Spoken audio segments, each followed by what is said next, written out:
Halo semuanya, kembali lagi di channel gua yang udah lama banget nggak upload, apalagi kemarin habis Pilpres lumayan bikin konten-konten soal Pilpres. Jadi sekarang waktunya kita bikin konten Redmi Note 10S lagi guys. Hari ini gue bikin review eksklusif, widih. Ini istimewa banget buat gua, itu HyperOS. Walaupun ini adalah hasil plottingan, tapi lumayan mengobati rasa penasaran kita yang pengen ngerasain OS terbaru dari Xiaomi ini. Meskipun gue udah sering lihat video review tentang HyperOS ini, tapi merasakannya sendiri itu adalah sesuatu hal yang lain guys. Gue pribadi ngerasa cukup puas dengan performa dan kustomisasinya. Tapi sebelum itu, mari kita lihat dulu tutorial instalasinya. Let's go! Let's go! Untuk instalasinya sendiri, menurut gue sih sama aja kayak ROM lain. Dan di sini gue menggunakan metode penginstalan menggunakan Fastboot. Karena menurut gue itu lebih simpel, kita tinggal colok, masuk Fastboot mode, dan semua selesai.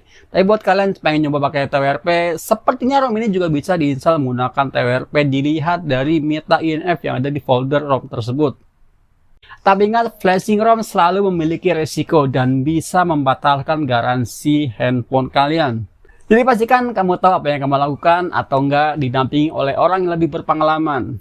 Jika kalian sudah mengerti, langsung ke video tutorialnya. Sebelumnya kalau teman-teman baru banget oprek Note 10S ini, pastikan teman-teman sudah melakukan unlock loader terlebih dahulu.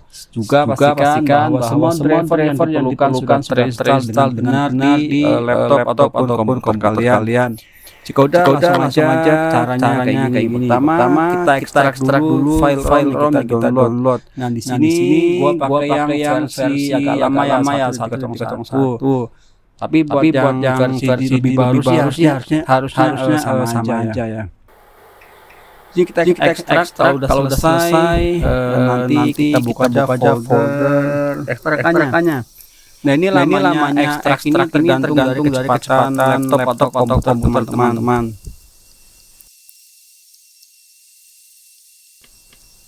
Oke, ini udah selesai. Nah, teman-teman tinggal buka aja foldernya. Kemudian, di sini kalian harus konekin handphonenya dalam Fastboot mode. Caranya, buat yang belum tahu, matikan dulu handphonenya. Nah, setelah handphonenya mati, tekan tombol volume bawah dan power secara bersamaan. Tahan terus sampai muncul logo Fastboot. Kalau udah, colokin, kemudian pilih yang Windows Slasher.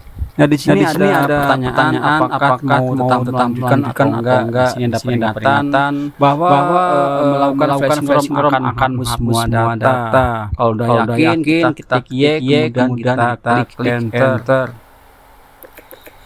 Setelah itu keluar lagi pertanyaan mau langsung di root atau enggak. Nah di sini tergantung kebutuhan teman-temannya, terserah itu mau di root atau enggak. Pilih Y kalau mau di root dan pilih N kalau enggak mau di root. Kita klik enter aja. Di sini saya memilih Y ya. Enter kemudian proses akan berjalan dengan otomatis. Teman-teman tinggal tunggu prosesnya sampai selesai dan nanti kalau nggak ada kendala sama sekali maka handphone teman-teman akan reboot dengan sendirinya.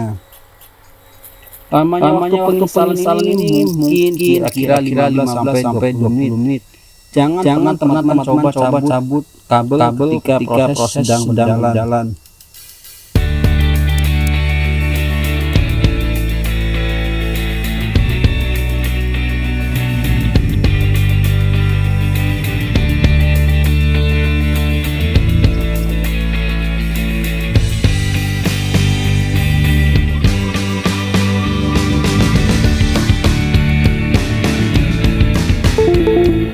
Dan seperti inilah tampilan HyperOS.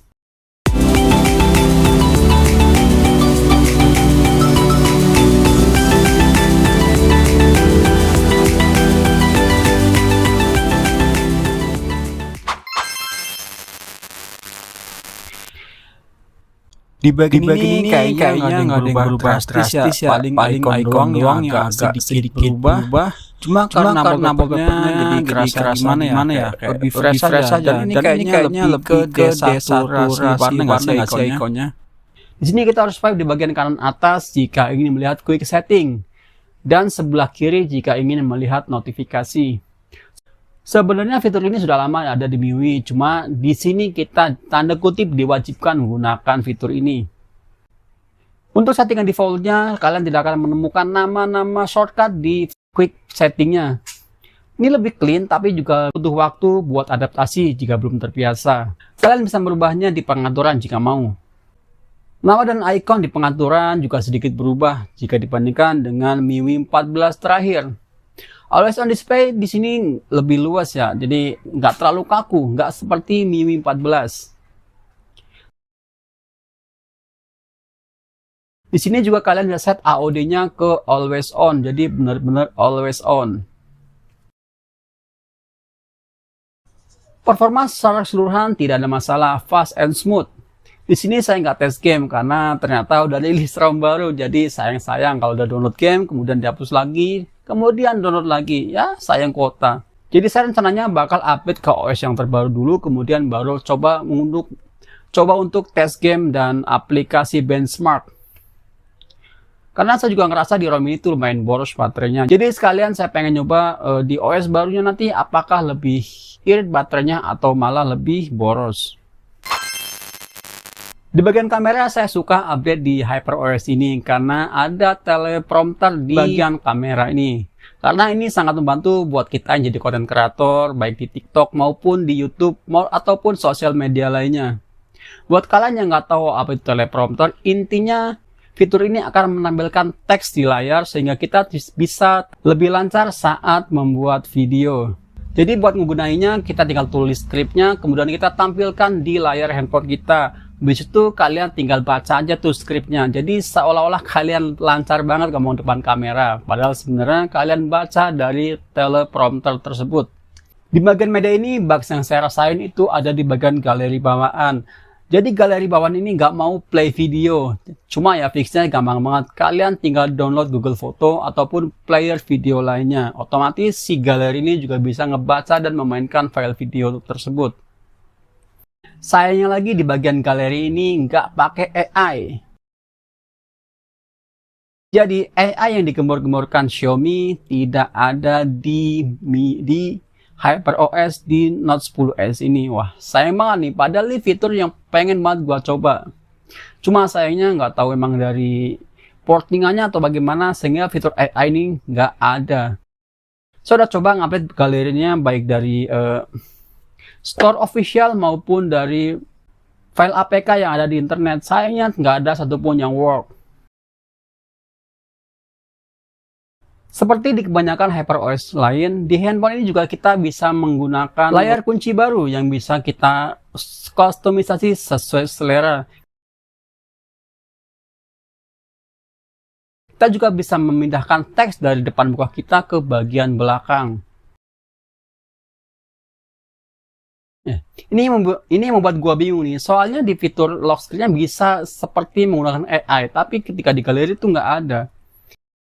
Tapi mudah-mudahan pas rilis nanti resmi di Note 10s, fitur AI ini disematkan, karena menurut gua sih kayak sayang banget ya, fitur bagus tapi nggak semua device bisa merasakan.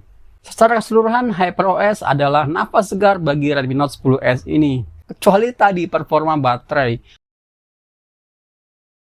Saya juga sempat tes kamera buat ngambil video dan foto, dan ini dia hasilnya.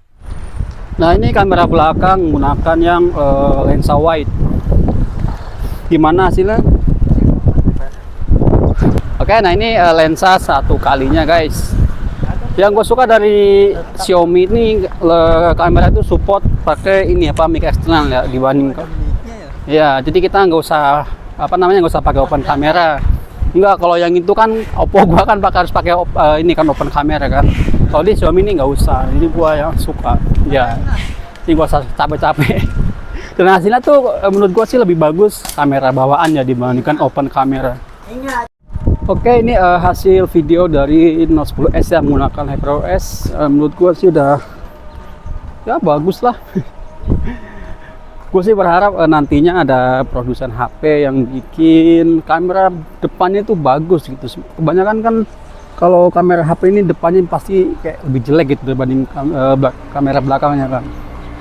Dan yang gue suka juga dari HyperOS ini dan Note 10s ini, Ini langsung bisa support mic eksternal ya, jadi buat kalian yang berencana buat vlogging ini lebih oke.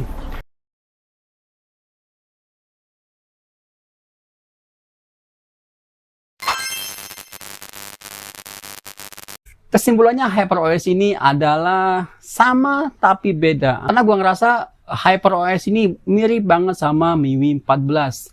Tapi juga ada perbedaannya. Jadi gua bilang mirip-mirip tapi beda.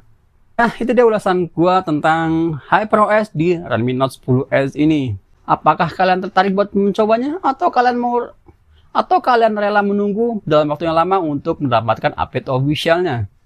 Oh ya, untuk file-filenya bakal gua taruh di deskripsi. Mungkin segitu aja video gua kali ini. Buat yang pengen bertanya, silahkan bertanya.